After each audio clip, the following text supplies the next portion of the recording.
Syria, the COVID pandemic, to name a few.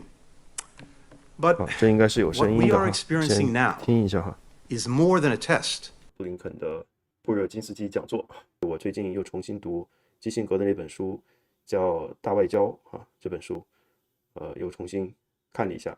他首先讲的就是老罗斯福和威尔逊之间两种不同的外交理念啊。罗斯福呢，就是针对美国的孤立主义希望能够打破这样的一个100年不动摇的基本国策，对吧？乔治华盛顿建立的一个国策。但是呢，老罗斯福觉得，当时已经经历了2次工业革命了那么如果美国不向海外进行影响力的扩张的话，那可能后面出现了一些未知的，比如说欧陆上出现了某一个强国形成了地区霸主你要再去进行离岸平衡会不会晚呢？对吧？英国其实在19世纪有众多类似的辩论比如说辉格党人就认为咱们建立这种反霸权联盟只是一个临时性的，就如果欧陆出现了像比如说俄罗斯德国或者法国这样的强国英国会在比较靠后的时间形成反霸权联盟，对吧？就支持弱势一方进行这种离岸平衡。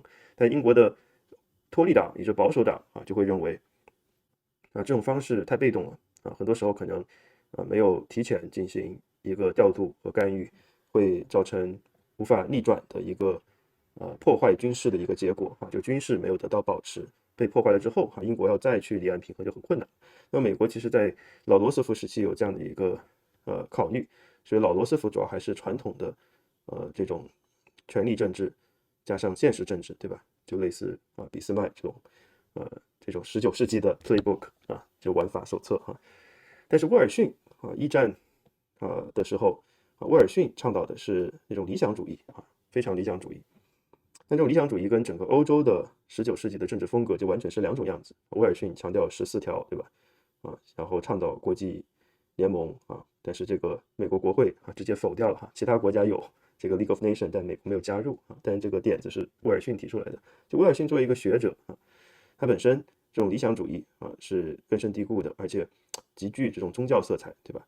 而这种在外交理念上，你隶属美国历届总统，可能还真的没有哪一位比威尔逊的影响力更大就威尔逊是塑造了整个20世纪甚至21世纪美国外交的理念就是一种强烈的道德主义，对吧？理想主义但这也意味着美国可能会对很多一些现实主义的议题过于具有人道主义关怀，或者是过于具有这种干预主义的特色，对吧？所以他这本书《大外交》，我觉得有机会可以跟大家讲一下。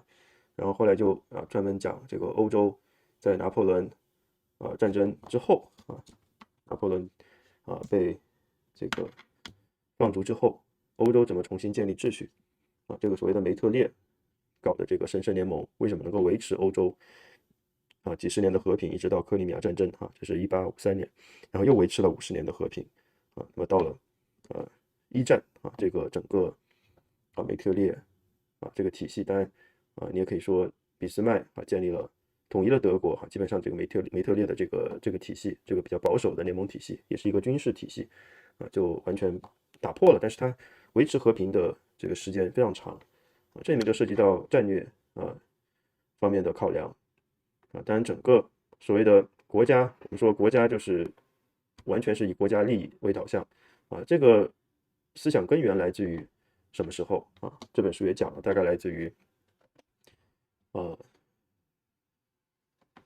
17世纪上半叶法国有一个著名的红衣主教叫黎世流我去卢浮宫的时候还专门看到了黎世流的一张大的肖像但是他全身像红衣主教你看他本身是一个天主教的红衣主教也可以说他是 Prince of the Church 是这个 Church 里面的一个相当于太子党，对吧但他为什么会集合起来反对或是抵抗当时崛起的哈布斯堡家族，也就是奥地利那一块，对吧？哈布斯堡他们也是天主教，对吧？为什么一个天主教的法国天主教的一个神职人员，当然他也是整个法国类似于总理这样的总理大臣这样的一个角色为什么会抛弃宗教信仰或者是抛弃宗教至上这样的一种意识形态，而选择国家至上，所谓的法语词 raison d'état，raison 就是 reason，d'état 就是 of the state，reason of the state 是国家至上国家理性，就它打破了中世纪这种意识形态打破了中世纪这种上帝至上这样的一种理念。因为对当时的哈布斯堡家族，也就是所谓的神圣罗马帝国，对吧？这个神罗，他认为自己首先是服务于上帝的所以说要我去结盟，我肯定要看是不是对上帝是虔诚的，对吧？你要我去跟土耳其人结盟，跟奥斯曼土耳其帝国结盟，那绝对是不行的你不可能让神罗这个哈布斯堡家族不可能放弃他们的宗教信仰跟这个奥斯曼土耳其帝国这个伊斯兰教狼狈为奸但是黎世流他为了要制衡当时有各种动向的哈布斯堡家族，尤其是费迪良二世，对吧？就是跟周围各个邻邦进行结盟去打压这个哈布斯堡家族尤其是费迪良二世。后来发生了宗教战争，对吧？30年战争其实基本上就是等于把整个哈布斯堡家族或者神罗给打下了基本上1/3的人口都死掉了，对吧？所以法国是在黎世流这个红衣主教天主教的一个高级神职人员的带领下将整个国家至上这样的原则这样的一种外交理念带给了欧洲，对吧？这种国家至上的原则其实也就是所谓的现实政治的一个最重要的基石但问题是国家至上它并不能够保证这个国家能够达到军事，因为国家至上的话也意味着这个国家更多的是为了一种国家的扩张或者是国家荣耀，对吧？那么随着领土的扩张，那么就会导致类似拿破仑这样的战争奇才的出现。那么对于整个欧洲的和平除非你是直接能打成一个帝国，打成一个罗马帝国，对吧？那必定意味着流血牺牲死伤成片。所以当时法国也面临这个问题特别是在路易14的带领下当时也引发了周围各个国家联合起来反对路易14，对吧？反抗路易14路易14基本上他的扩张的野心也就到此为止了。所以说法国它大概引领了整个17世纪18世纪那么19世纪基本上是英国引领的英国更多的是通过这种离岸平衡手这样的一个角色实现欧陆的军事，所谓的 balance of power那么英国是引领了整个19世纪，对吧？特别是大英帝国在失去北美13个殖民地之后力量其实反而与日俱增昨天正好看了这个汉密尔顿的第二次看汉密尔顿的这个剧其实这个乔治3世之后英国才慢慢的走向了它的巅峰巅峰其实是放弃了或者是丢掉了北美殖民地之后才最终实现的，尤其是在19世纪中叶的时候大英帝国才是最全盛的那个时刻。所以说整个19世纪英国脱离党和刚刚说的这个辉格党关于外交政策关于外交理念的这个争执其实更多的是围绕务实这个态度展开的，而不是从理念上，对吧？务实就是说什么时候去干预，什么时候去加入反对霸权同盟是最合适的但保守派脱离党更加主动积极就跟现在所谓的新保守主义一样美国的这些当时支持伊拉克战争那帮人，对吧？类似。而辉格党呢就相对更保守一点了辉格党在经济方面要更先进但在军事方面更加保守一点。好，那么到了20世到了当然你可以说梅特列铸造那个时代难道不是奥地利吗？奥地利它其实也是因为有了这个人因为有了梅特列他在维也纳会议里面的出色的表现以及他的构想，对吧？然后跟当时的一些君主国家形成的神圣同盟达成了一种 Concert of Europe 一种欧洲协调这样的一种状态。但其实真正最有力量的还是英国19世纪那么后面我们就知道这个俾斯麦统一了德国之后俾斯麦是典型的 realpolitik， 对吧？现实政治。然后到了20世纪美国出来了，美国呢就在挣扎从孤立主义里面挣脱出来到底是走老罗斯福的这个现实政治呢，还是走威尔逊的这种理想主义？当然理想主义在一战的时候是碰了壁的，对吧？14条当然14条最后没有落实反而勾起了很多弱国一些古老帝国的一些革命者的不满，对吧？或是政府的不满包括大清帝国，对吧？但是大清帝国亡了之后，当时不是国民政府嘛就很多人对这个巴黎和会充满了希望但是最后所谓的弱国无外交，对吧？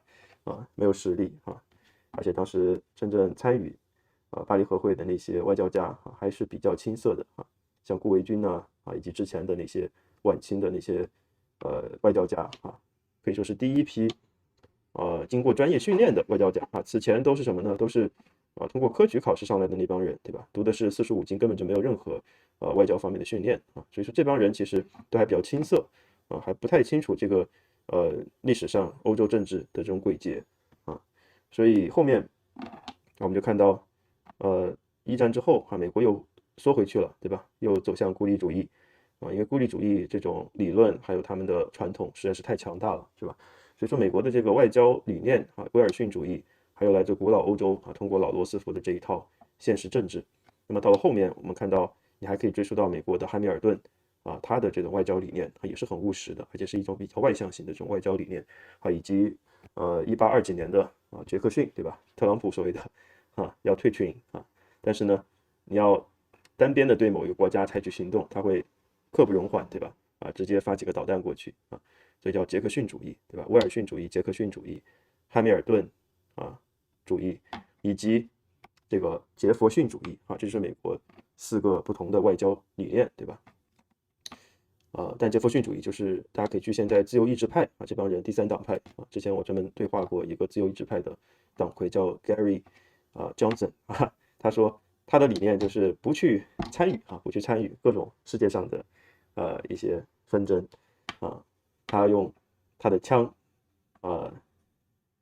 去维护同性恋夫妇的大麻这是他的竞选广告3个维护首先维护枪支自由第2维护同性恋婚姻自由，第3维护大家种植大麻的自由这就是自由意志主义那么你要追溯他们的外交政策的这个人物的话，就是托马斯杰弗逊了，对吧？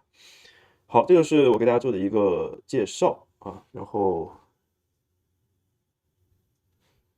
我们就看看布林肯这一次的布热津斯基讲座Thank you. Thank you. Good morning, everyone. Dean Steinberg, Jim, thank you for the honor of joining the SAIS community to help inaugurate this truly magnificent new home. Jim has contributed so much over his remarkable career, but his most lasting contribution is the generation of thinkers, the generation of doers that he's educated, that he's mentored, that he's inspired, including me. Dr. Brzezinski also believed that one of his most enduring contributions to international affairs was shaping America's rising scholars and practitioners, including President Carter, who described himself as an eager student of Zbig, and Ian, Mark, Mika, all of whom have strived to bring us closer to what Zbig called the pragmatic fusion of American power with American principle. So, 80 years ago, when Paul Nitze came together with then Congressman Chris Herter to create this institution, they set about finding a place to house it. They settled on a decaying mansion on Florida Avenue that had once been home to a girls' school. An old basketball court served as SAIS's first library. As Jim mentioned, I have, working in the original housing for SAIS, also the profound, distinct honor of temporarily occupying the office that Paul Nitze once inhabited. But as Nitze and Herter both knew, buildings, from the humblest to the grandest, are just that, buildings. It's people who infuse them with ideas and purpose. Back then, the world was reeling from the Second World War. The old order was in ruins, and Nitze and Herter believed that this institution should play an integral role in building a new order. SAIS graduates have been fulfilling that promise ever since. Now, we find ourselves at another hinge point in history, grappling with the fundamental question of strategy, as Nitze defined it. How do we get from where we are to where we want to be without being struck by disaster along the way? Today, what I want to do is set out the Biden administration's answer to that profound and vital question. 好，这个讲座其实大家都比较期待，因为布林肯抛出了一个命题，他说整个冷战时代已经结束了，也就是说，整个拜登的外交政策是基于一个后冷战时代的一种政策，而这个政策跟我们以往读到的冷战时期各种论文书籍会有不一样的地方，我们就在期待，哎，它到底有哪些新的东西，对吧？所以这个布热津斯基讲座，很多人都关注啊，我们看能不能挖掘到一些新的东西。So let's start with where we are. The international landscape that all of you are studying is profoundly different from the one that I encountered when I started out in government 30 years ago alongside Mr. Steinberg. The end of the Cold War brought with it the promise of an inexorable march toward greater peace and stability, international cooperation, economic interdependence, political liberalization, human rights. And indeed, the post-Cold War era ushered in remarkable progress. More than 8 billion people lifted from poverty. Historic lows in conflicts between states. Deadly diseases diminished, even eradicated. Now, not everyone benefited equally from the extraordinary gains of this period. And there were serious challenges to the order. The wars in the former Yugoslavia, the genocide in Rwanda. 刚刚我们已经讲了卢旺达屠杀，对吧？前面还有这个，南斯拉夫这个 Yugoslavia。 9/11 in the Iraq War, the 2008 global financial crisis, Syria, the COVID pandemic, to name a few. But what we are experiencing now is more than a test of the post-Cold War order. It's the end of it. That didn't happen overnight. 就是抛出了一个命题啊，这个后面大家都期待他，透露一下拜登的这个政治思想，或者是 Biden foreign policy 啊，到底有没有类似于威尔逊主义、杰弗逊主义这些人哈，会出现一种Bidenism。And what brought us to this moment will be the subject of study and debate for decades to come.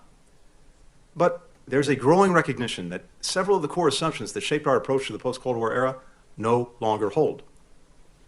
Decades of relative geopolitical stability have given way to an intensifying competition with authoritarian powers, revisionist powers. Russia's war of aggression in Ukraine is the most immediate, the most acute threat to the international order enshrined in the UN Charter and its core principles of sovereignty, territorial integrity and independence for nations, and universal indivisible human rights for individuals. 好，俄乌战争这个当然就是最鲜明的例子哈。这个先讲 Russia。 Meanwhile, the People's Republic of China poses the most significant long-term challenge because it not only aspires to reshape the international order, it increasingly has the economic, the diplomatic, the military, the technological power to do just that. And Beijing and Moscow are working together to make the world safe for autocracy through their no-limits partnership. As this competition ramps up, many countries are hedging their bets. The influence of non-state actors is growing, from corporations whose resources rival those of national governments, to NGOs providing services to hundreds of millions of people, to terrorists with the capacity to inflict catastrophic harm, to transnational criminal organizations trafficking illicit drugs, weapons, human beings. Forging international cooperation has gotten more complex, not only because of rising geopolitical tensions, but also because of the mammoth scale of global problems like the climate crisis, food insecurity, mass migration and displacement. Countries and citizens are losing faith in the international economic order. Their confidence rattled by systemic flaws. A handful of governments that use rule-shattering subsidies, stolen IP, and other market-distorting practices to gain an unfair advantage in key sectors. Technology and globalization that hollowed out and displaced entire industries, and policies that failed to do enough to help out the workers and communities that were left behind. And inequality that has skyrocketed. Between 1980 and 2020, the richest 0.1% accumulated the same wealth as the poorest 50%. 好，这个也是一个新的挑战啊，全球化。有一本书叫《全球化的悖论》啊，这个土耳其裔的一个经济学家写的，就说其实一战之前全球化达到的一个程度隔了好几十年才被超越。因为一战以前，当然不像现在像金融各个方面产业全球化那么的风起云涌。一战至少它之前是没有所谓的人口控制的人口可以全世界迁徙只要你有交通工具，对吧？从这个层面，还有金本位本身也是一个后来被诟病的一个制度都是全球化的一些指标，对吧？但现在来说，全球化遭遇了反噬，本身也就说明了全球化的成功，对吧？全球化被反噬或所谓的去全球化，本身也就意味着全球化太成功了，对吧？因为事物总有它的阴面和阳面就是过犹不及造成的一些对地方上或是某一个阶层人的影响像大家说的红脖子，对吧？当然受益方也有，特别是像0.1%那帮最富的人，这是最受益的人其次可能就是一些作为中间纽带的一些既能够向内循环又能够向外循环的这些外向型的经济，对吧？像东亚的一些出口型的国家包括中国本身都是受益方所以说有 loser 也有 winners这个全球化带来的挑战，这是新的，对吧？The longer these disparities persist, the more distrust and disillusionment they fuel in people who feel the system is not giving them a fair shake. And the more they exacerbate other drivers of political polarization, amplified by algorithms that reinforce our biases, rather than allowing the best ideas to rise to the top. More democracies are under threat, challenged from the inside by elected leaders who exploit resentments and stoke fears, erode independent judiciaries and the media. 好，这是另外一个挑战因为全球化造成了这样的一个系统性的背景性的这样的一个压力那么民主政治也遭遇了挑战，特别是自由式的民主你要说整个这个普遍意义上不是普遍意义，就是一般意义上的民主政治，包括非自由的民主和民主比如说匈牙利奥尔班就认为自己搞的是非自由型的民主，对吧？但也是民主对吧？他有选票对吧？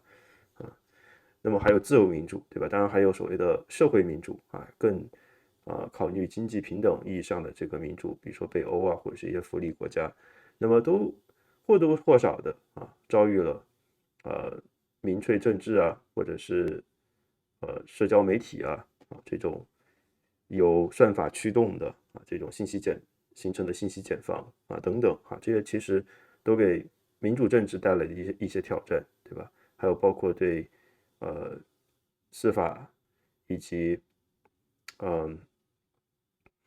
对某一个群体都会特别少数群体可能会带来一些挑战，对吧？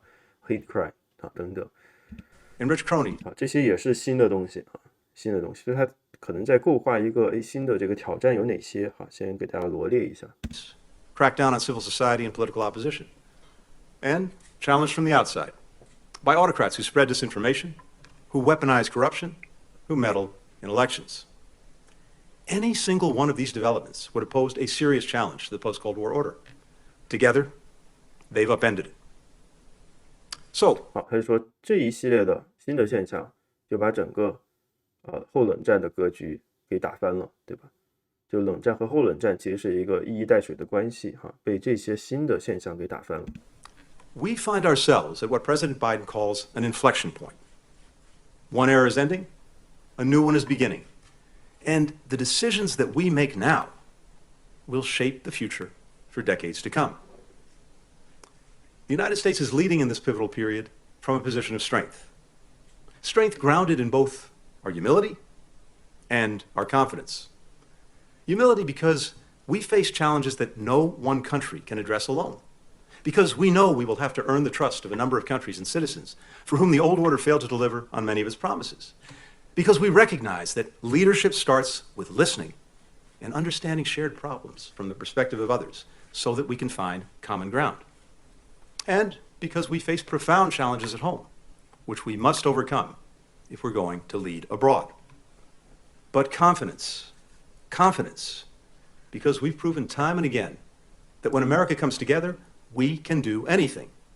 Because no nation on earth has a greater capacity to mobilize others in common cause. Because our ongoing endeavor to form a more perfect union allows us to fix our flaws and renew our democracy from within. And because our vision for the future, a world that is open, free, prosperous, and secure, that vision is not America's alone, but the enduring aspiration of people in every nation, on every continent. A world where individuals are free in their daily lives and can shape their own futures, their communities, their countries. A world where every nation can choose its own path and its own partners. A world where goods, ideas, and individuals can flow freely and lawfully across land, sea, sky, and cyberspace, where technology is used to empower people, not to divide, surveil, and repress them. 好，从 position of strength 这个角度讲这也是经常在新闻中听到的America lead from the position of strength 这到底是什么意思？很多人在问这里面他稍微解释一下一个是谦逊，一个是信心但这个其实把一碗水端平的感觉是这样说的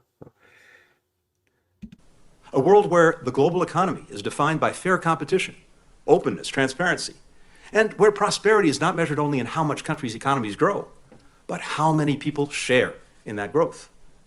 A world that generates a race to the top in labor and environmental standards, in health, education, infrastructure, technology, security, and opportunity.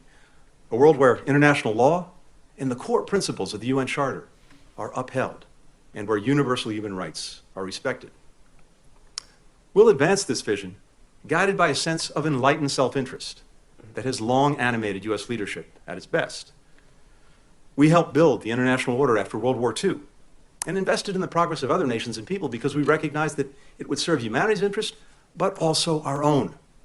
We understood that even as the most powerful nation on earth, forging shared global rules, accepting certain constraints, and supporting the success of others would ultimately make the American people more prosperous, more peaceful, more secure. It still does. Indeed, America's enlightened self-interest in preserving and strengthening this order has never been greater. Now, our competitors have a fundamentally different vision. They see a world defined by a single imperative: regime preservation and enrichment. A world where authoritarians are free to control, coerce, and crush their people, their neighbors, and anyone else standing in the way of this all-consuming goal. Our competitors claim that the existing order is a Western imposition, when in fact the norms and values that anchor it are universal in aspiration and enshrined in international law that they've signed on to. They claim that what governments do within their borders is their business alone, and that human rights are subjective values that vary from one society to another. They believe that big countries are entitled to spheres of influence, that power and proximity give them the prerogative to dictate their choices to others. The contrast between these two visions could not be clearer, and the stakes of the competition we face could not be higher for the world and for the American people. When President Biden asked me to serve as Secretary of State, he made clear that my job was to deliver, first and foremost, for the American people. And he insisted that we answer two fundamental questions. How can America's engagement abroad make us stronger here at home? And how can we leverage America's renewal at home to make us stronger in the world? Our answers to those questions have guided President Biden's strategy since day one. We started by investing in ourselves at home, so the U.S. is in the strongest position to compete and to lead in the world. As George Kennan reminds us, much depends on the health and vigor of our own society. And President Biden and our Congress have made America's biggest investments in generations in shoring up our health and vigor. We're upgrading infrastructure, boosting research, bolstering the key industries and technologies of the 21st century, recharging our manufacturing base, leading the global energy transition. More than at any point in my career, in my lifetime, our domestic and foreign policy are fully integrated. In no small part thanks to National Security Advisor Jake Sullivan, who's played a leading role in crafting our modern 好，这指出了关于工业创新战略等等方面的外交政策，主要是苏利文搞的。industrial innovation strategy and aligning it with our foreign policy. Our domestic renewal reinforces and is reinforced by American leadership in the world. And that's where the power and purpose of American diplomacy comes in. At the core of our strategy is re-engaging, revitalizing, reimagining our greatest strategic asset, America's alliances and partnerships. 这边讲目前为止，我觉得确实说到点子的就是战略性的资产就是盟友以及这些合作方这个我今天写的那个岛屿中已经讲了啊，这个确实最近这段时间啊，这个变化啊特别快，变化特别快。We're working with purpose and urgency to deepen, broaden, and align our friends in new ways so that we can meet the three defining tests of this emerging era: a fierce and lasting strategic competition, global challenges that pose existential threats to lives and livelihoods everywhere, and the urgent need to rebalance our technological future and our economic future so our interdependence is a source of strength, not vulnerability. We're doing this through what I like to call diplomatic variable geometry. 这个有点意思啊 ，diplomatic variable geometry. We start with the problem that we need to solve, and we work back from there, assembling the group of partners that's the right size and the right shape to address it. We're intentional about determining the combination that's truly fit for purpose. These coalitions don't exist in a vacuum. Creating and strengthening any one group brings capabilities that can be used across America's vast network of partners. And the more coalitions we build, the more we can find new synergies between and among them, including in ways that we may not have fully anticipated. And together, the whole becomes much greater than the sum of the parts. Fellow democracies have always been our first port of call for cooperation. They always will be. That's why President Biden convened 2 summits for democracy to bring together leaders from democracies, big and small, emerging and established, to tackle the shared challenges we face. But on certain priorities, if we go it alone or only with our democratic friends, we will come up short. Many issues demand a broader set of potential partners, with the added benefit of building stronger relationships with more countries. So, we're determined to work with any country, including those with whom we disagree on important issues, so long as they want to deliver for their citizens, contribute to solving shared challenges, and uphold the international norms that we built together. This involves more than just partnering with national governments, but also local governments, civil society, the private sector, academia, and citizens, especially young leaders. This is the heart of our strategy, to get from where we are to where we need to be. And we're pursuing it in 4 principal ways. 好，应该到了关键点，大家认真听啊。First, we're renewing and deepening our alliances and partnerships and forging new ones. Go back just a few years, and some were openly questioning the capabilities and relevance of NATO and America's own commitment to it. Today, the alliance is bigger, stronger, more united than ever. We've added an incredibly capable new member in Finland. 啊，像是北约哈，确实普京大帝拯救了整个北约啊，还加入了新的元素，芬兰、瑞典啊，很快就要加入了。Sweden will join soon, and NATO's doors remain open.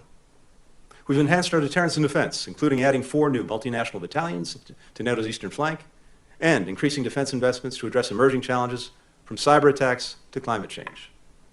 We're transforming the G7 into the steering committee for the world's most advanced democracies, combining our political and economic muscle to not only address the issues affecting our people, but also to offer countries outside the G7 better ways to deliver for their people.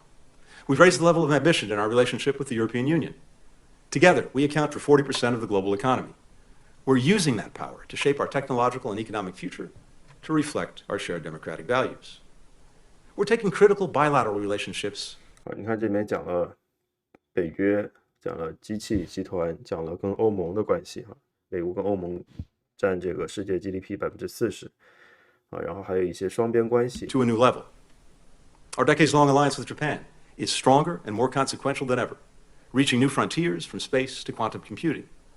We signed the Washington Declaration with the Republic of Korea, bolstering our cooperation to deter threats from North Korea, and the Jerusalem Declaration with Israel, reaffirming our commitment to Israel's security and to using all elements of U.S. power to ensure that Iran never acquires a nuclear weapon. We agreed to new basing and posture arrangements with allies Australia and the Philippines. 啊，你看这边就很多国家啊，像我那个岛屿里面大概写了东亚的几个啊，它这个全世界都说了一些。The U.S.-India strategic partnership has never been more dynamic, as we team up on everything from advanced semiconductors to defense cooperation. And just a few days ago, 啊，跟这个印度的关系啊也增进了啊。莫迪是去了2次美国啊，做了2次演讲啊，这个是很少见的，一般去1次就不错了，对吧？啊，宋美龄当时去了1次，对吧？去拉关系。好，然后就是越南 ago, in Hanoi, President Biden cemented a new comprehensive strategic partnership with Vietnam. We've galvanized regional integration. In the Middle East, we've deepened both recent and decades-old relations between Israel and Arab states, and we're working to foster new ones, including with Saudi Arabia. In our own hemisphere, which is 就是以色列和沙特的关系这也是一个重点这也涉及到我们讲的政治宽恕，对吧？大家都是有一个目标在那儿，就是战略利益要绑定在一起，或者是至少方向没有背反。Experiencing the greatest mass migration and displacement in its history, we've rallied 20 countries and counting around a regional strategy to ensure safe, orderly, and humane migration, while also addressing the root causes that are driving people from their homes in the first place. And President Biden has hosted summits with leaders from the Americas, Southeast Asia, Africa, the Pacific Island countries, to drive transformational partnerships. Second, 好，这第一点讲的还是比较全面各个国家、各个集团都有。好，第二点 we're weaving together our alliances and partnerships in innovative and mutually reinforcing ways across issues and across continents. 好，这就是怎么去绑定有议题绑定，还有不同的地理板块的绑定这个就议题是一方面，另外就是从地理上。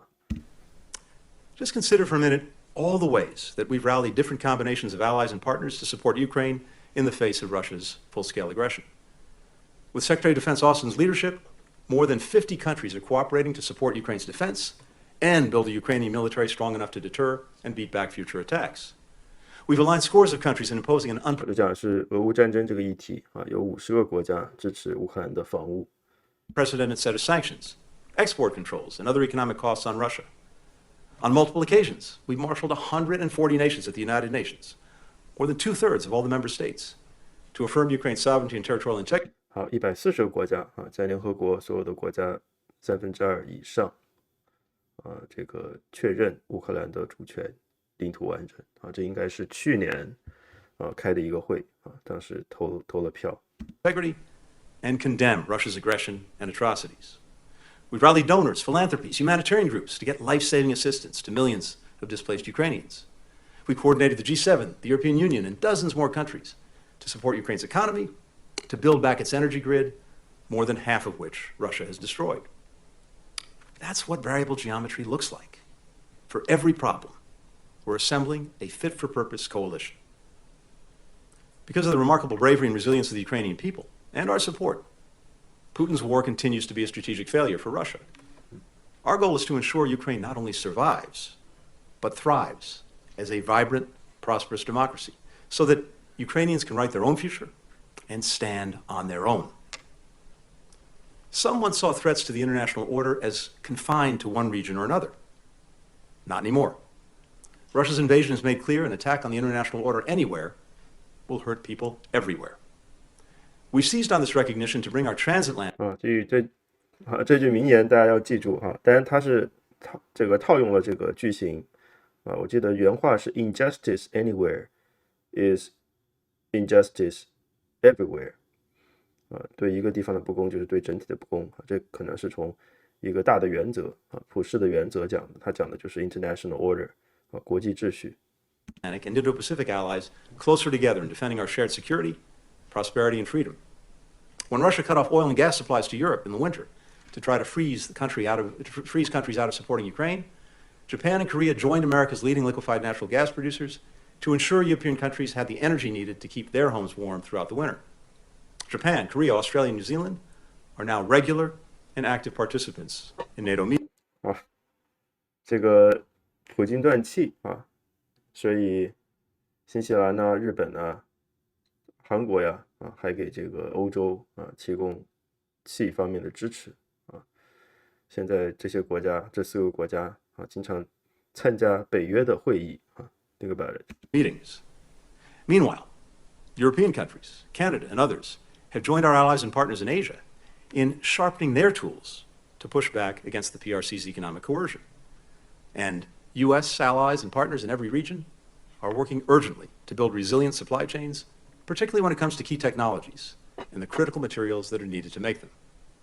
We created a new security partnership, AUKUS, with Australia and the United Kingdom. 有人说普京没有断气他肯定不会主动断气但是气的价格是上来了这个对欧洲是一个比较大的压力，但是冬天没有那么冷气候变暖了，冬天反而没那么冷再加上一些储备能源等等各方面的一些因素，还有包括我记得好像是印度先买了俄罗斯的气，低价买，然后再高价卖给欧洲但是可能价格还低于市场价以各种方式吧，反正To build modern nuclear-powered submarines and to advance our joint work on AI, quantum computing, and other cutting-edge technologies.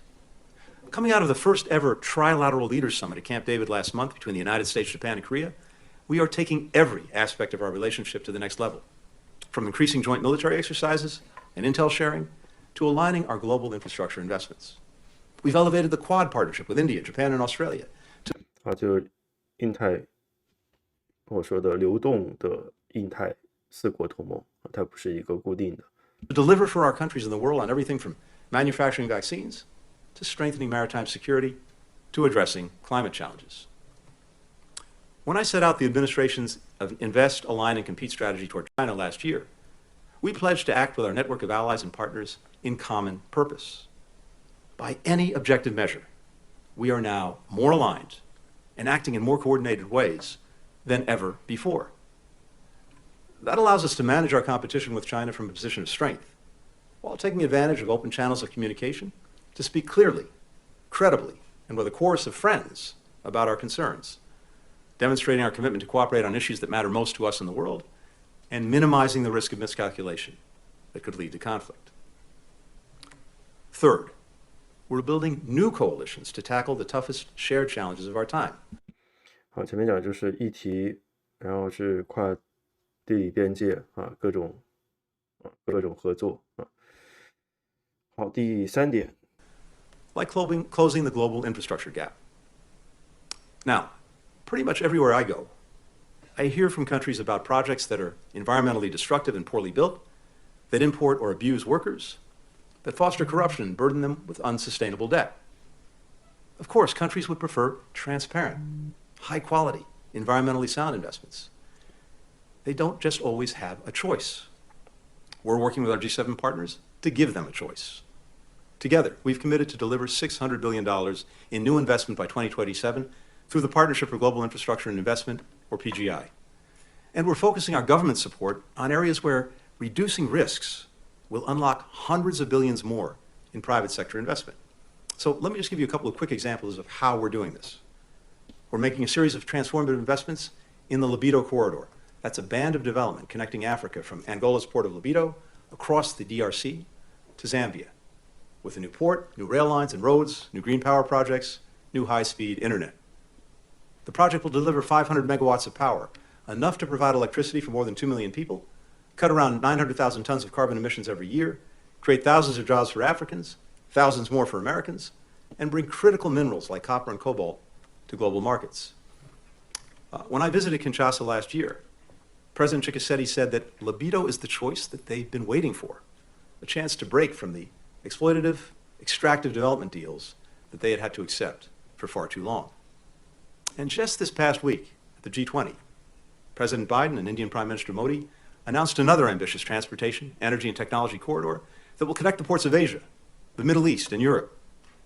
Saudi Arabia, the United Arab Emirates, France, Germany, Italy, the EU will team up with the US and India to turbocharge clean energy production, digital connectivity, and strengthen critical supply chains across the region. These and other efforts to build infrastructure in developing countries are ultimately investments in our own future, creating more stable, prosperous partners for the United States. 好，这有点像跟这个“一带一路”竞争嘛，对吧？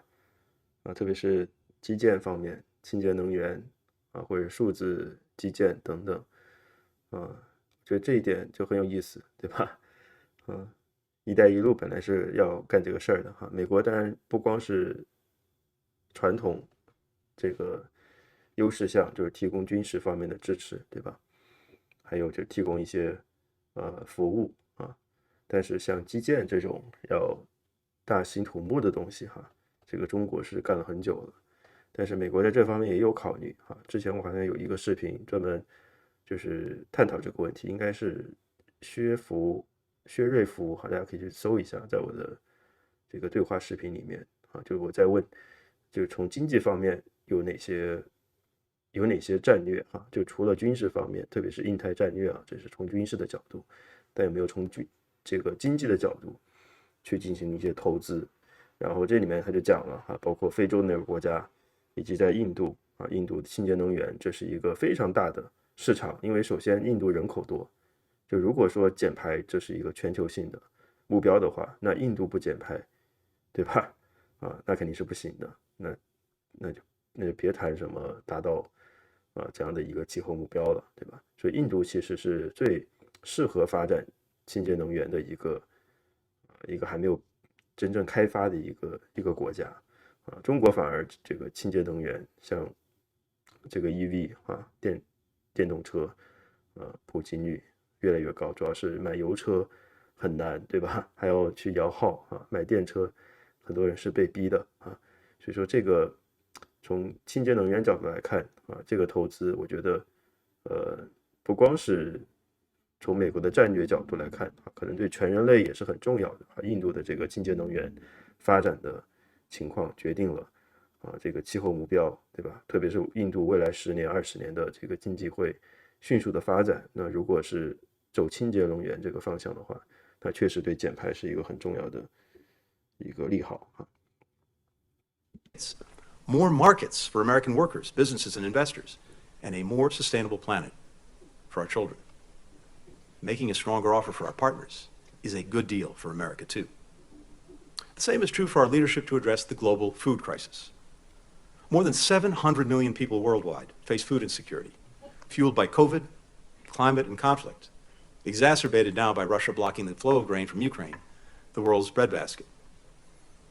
Now, I've had a chance to listen to leaders in countries. 这从食物的角度啊，这个俄乌战争是加剧了食物的供给啊。他讲了有7亿人面临饥饿，但有各种问题冲突各种包括此前的这个新冠大流行包括俄乌战争等等，乌克兰的运输粮食路线被俄罗斯给控制住了，或者是阻断了。Countries that have been the hardest hit by this crisis.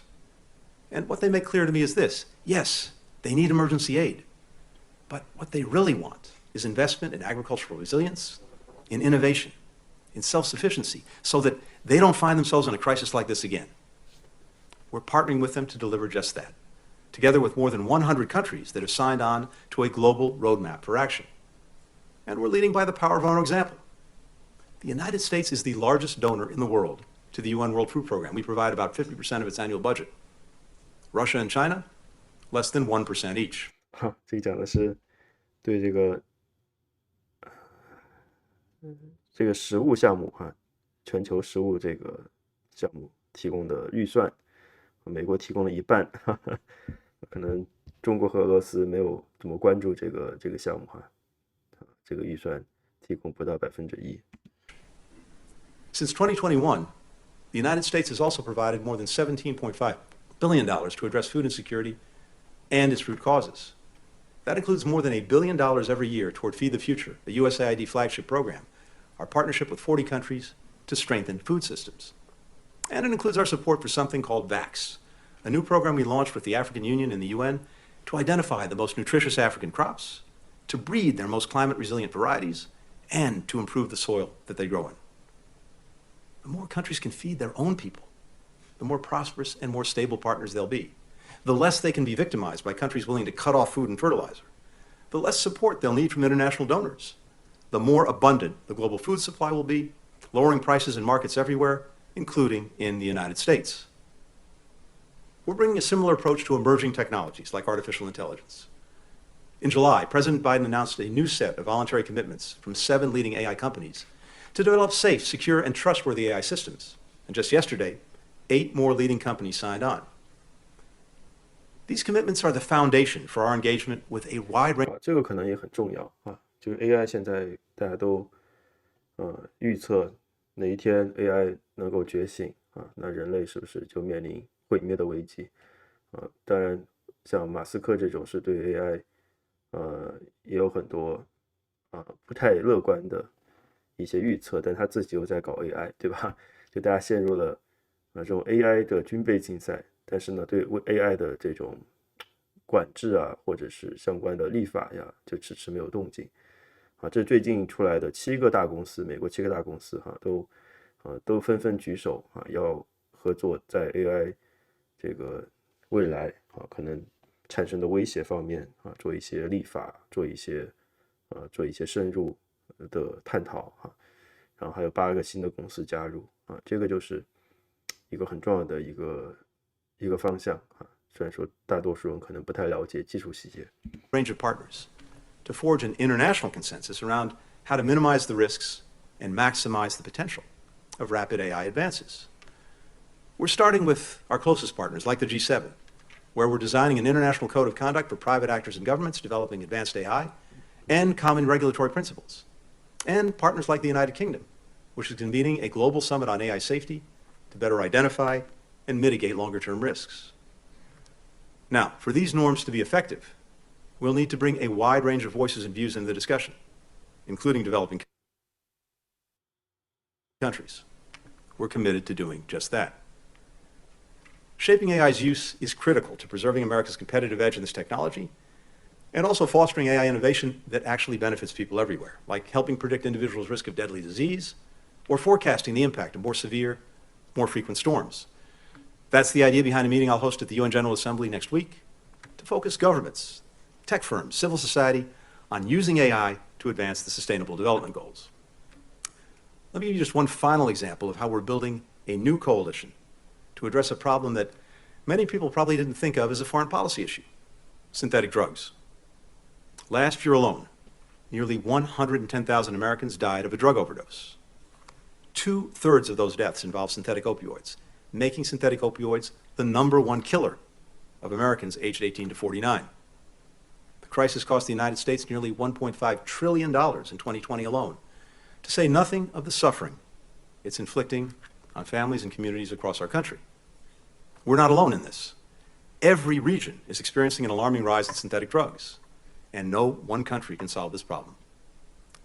That's why we created a new global coalition to prevent the illicit manufacturing and trafficking of synthetic drugs, to detect emerging threats and patterns of use, to advance public health responses. More than 100 governments and a dozen international organizations have joined that coalition. Together, we're aligning joint priorities, identifying effective policies, integrating healthcare providers, chemical manufacturers, social media platforms, and other key stakeholders in our efforts. We'll meet next week in New York to broaden this work. Of course, these are far from the only areas where we're building or sustaining coalitions. We're also using them to address security threats, from the multinational task force we set up to protect the ships crossing the Straits of Hormuz, to the long-standing coalition of countries that we created to defeat ISIS. We continue to partner with governments, with regional organizations, citizens, to press for diplomatic solutions to conflicts new and old, from Ethiopia and Eastern DRC, to Armenia and Azerbaijan, to Yemen, where we help forge and maintain a delicate truce. Our mediation helped Israel and Lebanon reach a historic agreement to establish a maritime boundary between their countries, enabling the development of significant energy reserves to the benefit of people in both countries and beyond. The more we bring together allies and partners to make real progress on critical issues like infrastructure, like food security, like AI, like synthetic drugs, like conflicts new and old, the more we demonstrate the strength of our offer. Take any recent challenge where nations around the world have looked to powerful countries to lead. At best, our competitors have sat on the sidelines, closed their checkbooks. At worst, they've made bad problems even worse and profited from others' suffering, extracting political concessions in order to sell countries vaccines, deploying mercenaries who make unstable places less secure, plunder local resources, and commit atrocities. 这个特指瓦格纳军团。Turning people's basic needs for heat, for gas, for food, for technology into a cudgel to threaten and coerce them. At this critical inflection point, we're showing countries who we are. So are our competitors. Finally, we're bringing our old and new coalitions together to strengthen the international institutions that are vital to tackling global challenges. That starts with showing up. When the United States has a seat at the table, we can shape the international institutions and the norms that they produce to reflect the interests and values of the American people and advance our vision for the future. Upon taking office, President Biden moved swiftly to rejoin the Paris Climate Accords, the World Health Organization. We won back a seat on the UN Human Rights Council. We recently rejoined UNESCO, the United Nations. 好，这是特朗普退了群啊，现在又回归了哈，包括联合国教科文组织。Educational, scientific, and cultural organization that will play a role in shaping the norms that define artificial intelligence. We've competed intensely to elect the most qualified leaders to head international standard-setting agencies like the UN International Telecommunications Union and the International Organization for Migration. Not only were the two Americans who won these races the best candidates for the job, each is also the first woman to lead her respective institution. Now, however imperfect these institutions may be, there's no substitute for the legitimacy and capabilities that they bring to bear on issues that matter to our people. So we have an abiding self-interest in working through them and in making them work better. And not just for the United States, but for everyone. The more people and nations around the world see the UN and organizations like it representing their interests, their values, their hopes, the more effective these institutions will be, and the more we can rely on them. That's why we put forward an affirmative vision for expanding the UN Security Council to incorporate more geographically diverse perspectives, including new permanent and non-permanent members from Africa and Latin America and the Caribbean. With Secretary Yellen's leadership, we're making a major push to revitalize and reform the multilateral development banks so that they can meet the pressing needs of low and middle income countries who are facing a perfect storm of challenges. The growing impact of the climate crisis, economic fallout from COVID, inflation, and crushing debt. President Biden is working with Congress to unlock new lending capacity for the World Bank and the International Monetary Fund to provide more financing at cheaper rates for investment in climate mitigation, in public health, and other critical issues in these countries. Together, these U.S.-led initiatives would generate nearly $50 billion in lending for low and middle-income countries. And with our strong push, the World Bank will soon enable countries to defer debt payments after climate shocks and natural disasters. When we strengthen international institutions, and when they deliver on their core promises to ensure security, to expand opportunity, to protect rights, we build a broader coalition of citizens and countries who see the international order as something that improves their lives in real ways and deserves to be upheld and defended. So, when the Beijings and Moscows of the world try to rewrite or rip down the pillars of the multilateral system, when they falsely claim that the order exists merely to advance the interests of the West at the expense of the rest, a growing global chorus of nations and people will say, and stand up to say, no, the system you're trying to change is our system. It serves our interests. 对，我觉得他虽然没有直说哈，但我有一种感觉就是，拜登政府对这种冷战过后一个新的世界秩序，或者是换一种说法哈，百年未有之大变局那就是似乎更多的是通过服务，通过建立组织、建立合法性建立这个共同或者是全球性的问题的解决方案，来形成这样的一种 nexus， 一种连接纽带然后通过各方利益的一种均衡或者是交换实现这种盟友的最大化，或者是合作的最大化。然后呢，可能更多的是从这个方面去吸引，比如说我们说南方国家，对吧 ？Global South， 或者是一些还没有选边的一些国家，就获得更多的支持。他刚刚讲了3个词一个是 align， 就是利益要方向一致然后中间一个词我忘了，第3个词叫 compete， 第3个词叫竞争，对吧？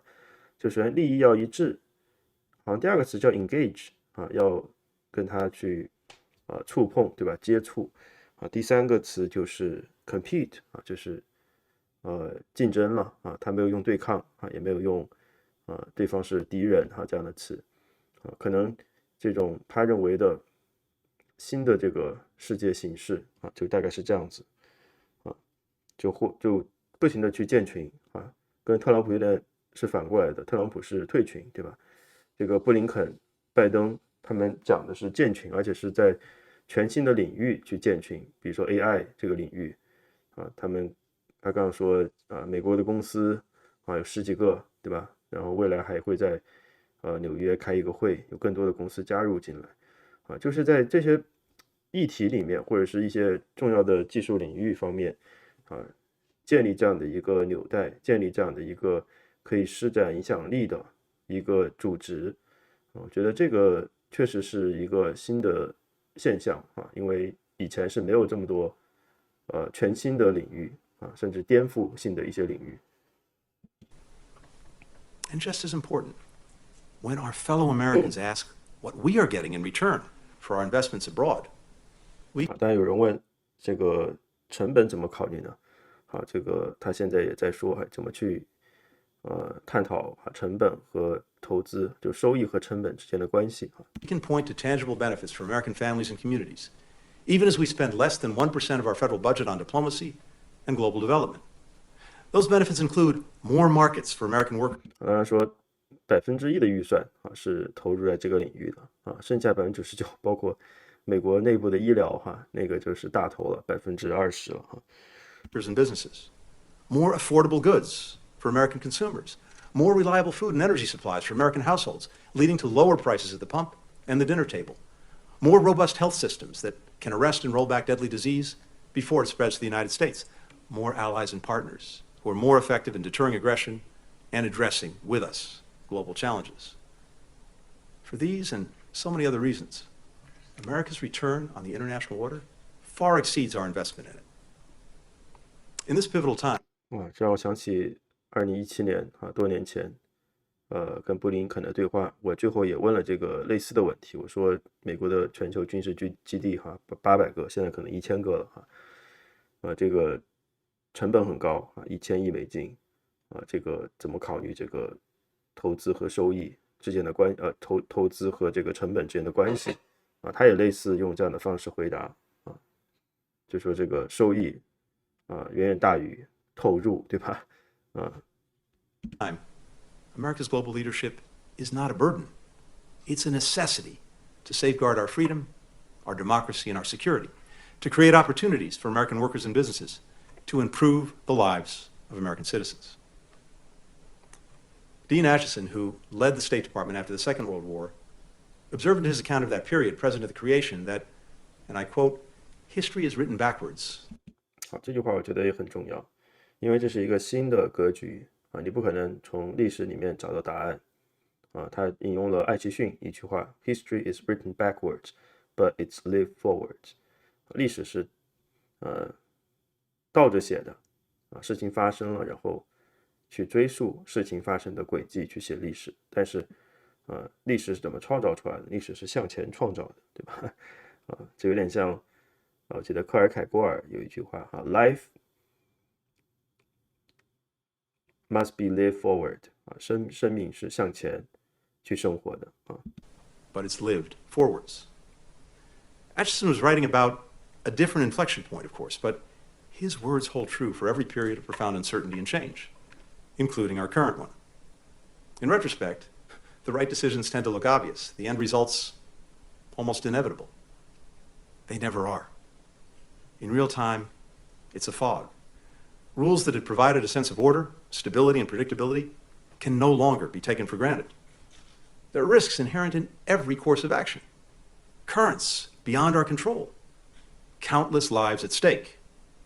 And yet, even in such times, indeed, especially in these times, policymakers don't have the luxury of waiting for the fog to lift before choosing a course. We must act and act decisively. We must live history forward, as Acheson did, as Brzezinski did, as have all the other great strategists who guided America through these hinge moments. 为什么呢？因为其实国际政治它跟我们生活日常很不一样。国际政治是一个信息极度缺乏的一个空间 ，right? States live in data deficient environment， 是很缺乏信息的。很多时候，你说什么叫做国家的理性？国家到底是不是理性的金正恩到底理不理性？有人说金正恩很理性，对吧？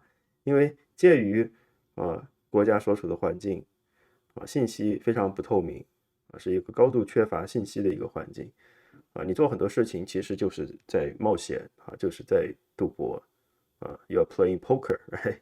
甚至都不是 playing chess playing chess 你知道是公开的就是知道对方怎么走你怎么走有的时候international politics is playing poker 是在玩扑克We must put our hand on the rudder of history and chart a path forward, guided by the things that are certain, even in uncertain times. Our principles, our partners, our vision for where we want to go. So that when the fog lifts, the world that emerges tilts toward freedom, toward peace, toward an international community capable of rising to the challenges of this time. No one understands this better than President Biden. And America is in a significantly stronger position in the world than it was 2.5 years ago because of the actions that he's taken. I'm convinced that decades from now, when the history of this period is written, maybe by some of you, it will show that the way we acted, decisively, strategically, with humility and confidence, to reimagine the power and purpose of U.S. diplomacy, we secured America's future, we delivered for our people, we laid the foundation for a more free, a more open, a more prosperous era for the American people and for people around the world. Thanks very much for listening. 好，听完了，讲的还是比较朴实哈。如果你要让布热津斯基讲，肯定不会讲的这么的朴实你让乔治凯南讲，肯定不会讲的这么的朴实所以说，小布还是没有把这个学者那种特别晦涩的那个面相展露出来，也许他讲话一直都这样子确实从很多讲话里面都是这样子的。好，文字部分就这么多。好，这边有一个词很重要，但是也是一个比喻吧。什么叫 variable geometry？他提出的整个战略类似于一个这样的一种 variable geometry For every problem, we are assembling a fit for purpose coalition 其实就是一个从结论、从解决方案往回推这样的一种思路其实很常见，叫问题，我们叫什么？叫做解决问题为导向解决问题为导向这样的一种思路就做几何题一样。好，我们开头讲了美国外交以及欧洲从泥石流一直到后面一战、二战然后但我没有讲到当下吧，反正就是所谓的国家至上原则是法国这个红衣主教泥石流他建立的一个原则，后面这个他会有所反噬，对吧？路易14一直到我们讲的军事原则的构建英国作为离岸平衡这样的一个重要的国家一直到离岸平衡似乎要被打破了，对吧？特别是二战的时候希特勒似乎敦刻尔克战役就可以看得出来如果敦刻尔克要是被德军歼灭了大部分的军力的话，那英国真的就很难了，对吧？很难了。